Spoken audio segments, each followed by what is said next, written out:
With a segregated U.S. military, all-black regiments were formed by Congress and eventually nicknamed Buffalo Soldiers.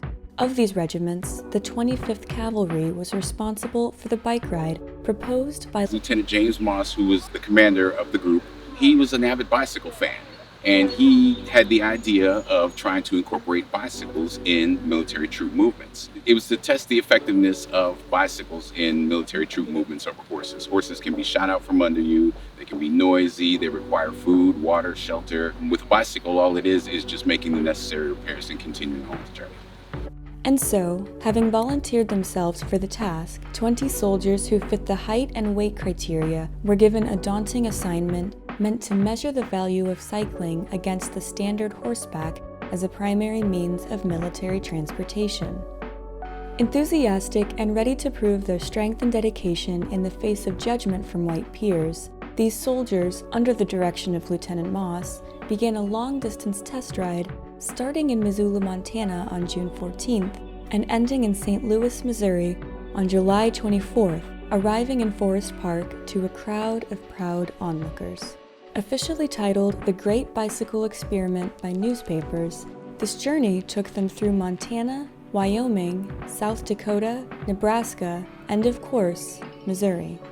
This trail was chosen in part because of the varied and challenging extreme conditions, climates, and landscapes that would adequately test the range of efficiency of transportation by bicycle. From thick mud to freezing temperatures to steep hills to excessive heat, these soldiers faced it all with just single-speed bikes and limited access to clean water. Picture 1897, what those guys did. There's no roads.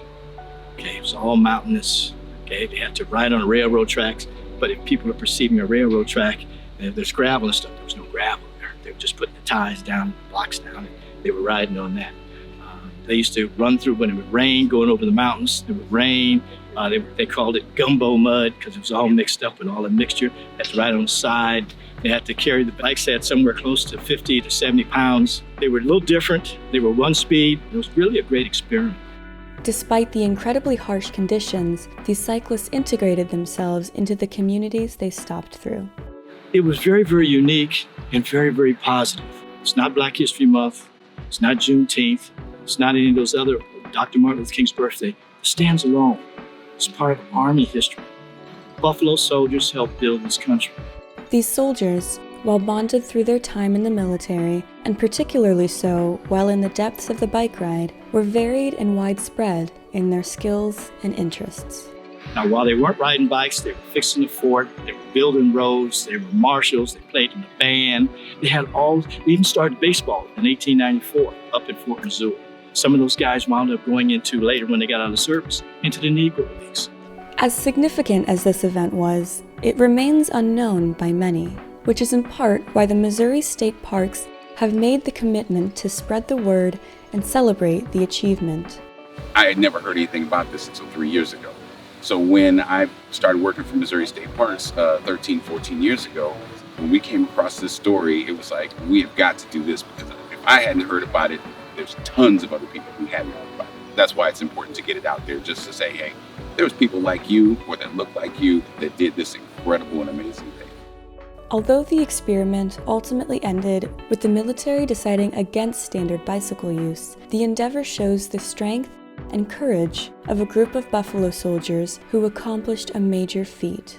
The arrival of the soldiers in Forest Park was a major spectacle that celebrated an accomplishment performed by Black American men. 125 years later, that day is being honored and reflected upon as cyclist Erick Cedeño journeys into town after retracing the steps that the soldiers took so long ago. Cedeño, known by many as the bicycle nomad, took on this great task as a way to pay homage to the soldiers' dedication. What a way to celebrate. I definitely felt connected with each one of them, especially it's such a hard trip, physically, mentally, spiritually. There were some times that I'm like, wow, if I would not have been doing this, retracing history or paying homage to these guys, I probably would have left the trip long time ago, I probably would have flown home before Nebraska. That's how hard this trip was.